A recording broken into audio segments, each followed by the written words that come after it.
live in the CNN newsroom. I'm Jim Acosta in Washington. We begin this hour with more breaking news out of South Korea, a horrific chain of events and a fast rising death toll in Seoul, the capital city. At least 120 people now confirmed dead by emergency officials in Seoul. It happened at a Halloween festival. I want to show you some of the scene, but we have to warn you, this video we're about to show you is very graphic. You can see complete chaos and terror on the scene there. You can see people performing CPR on some of the injured and maybe the dead who are on the ground where they fell. Right now, it's still not clear exactly what happened, what caused these folks to collapse. But let's get right to CNN's Will Ripley. He is on the scene. Will, incredible work being there as all of this is unfolding. What can you tell us? What more do we know? Yeah, Jim, as we were talking last hour, they were holding a briefing, and that's when we learned that the death toll had more than doubled. And there's actually another briefing set to get underway any minute now. We're monitoring that, and if we get any new numbers of casualties, because we were told they are expected to go up, considering that a lot of the people who were brought to area hospitals were in very bad shape. When you're talking about cardiac arrest, their heart stopped. So we'll keep you posted on that. But I have been able to speak to some people who were out here, and they give us a much clearer picture of how this could have possibly happened. You can see the scene itself is kind of clearing out now. A lot of people have been going home. Police have been on loudspeakers telling people to go home safely as soon as possible and clear the area. But you still have hundreds of police officers and firefighters out here, and they're continuing to investigate. So we have now confirmed that this Halloween event was, in fact, outside. Okay, so this hotel, the Hamilton Hotel, behind the hotel and along the side of the hotel, there's very narrow streets. And I was given a couple of photos by a 22-year-old man, Song Si-hyun. Okay, and I talked to him. He was actually at the Halloween event a couple of hours before this crush happened.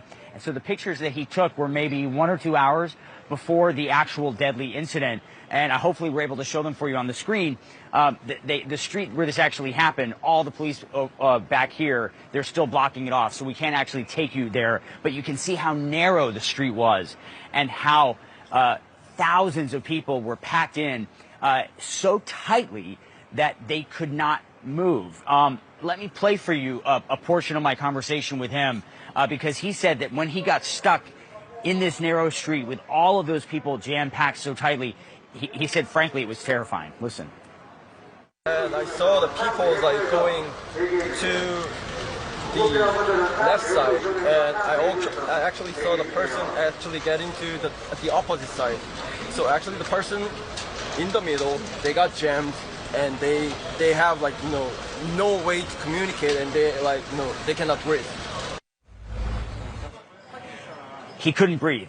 He said he was so scared and rattled that when he got out of that narrow street, he decided that was it for him. He was going to go home. He says that he was there with several friends, including Americans, who he says were service members. There are more than 30,000 U.S. service members stationed here in South Korea. Halloween's a popular time to request leave, get off the base, and come here to Itaewon, which is an iconic nightclub area. People come, they drink, they celebrate. Halloween's one of the biggest nights here. He says that his American friends have been missing. He hasn't been able to get a hold of them. Now, communications out here have been really difficult because there were so many people on their phones.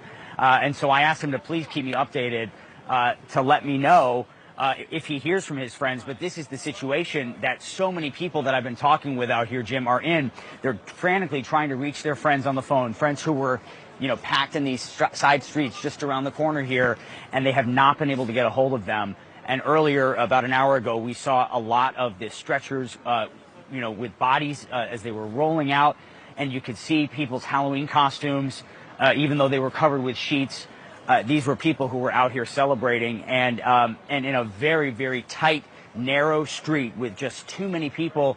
The reports that we're getting is that it was a pile of people. So there were people who were buried essentially underneath, and the police were trying to kind of somehow, when they arrived on the scene, to get people to basically crawl over others to get them safely out. So you had people who fell, who were likely crushed. You had people who died of cardiac arrest. There were more than 80 calls to emergency responders from people who couldn't breathe. And the number of dead, at least now, 120 people killed. Well over 100 in area hospitals being treated, and some of them at this hour, Jim, in very bad shape.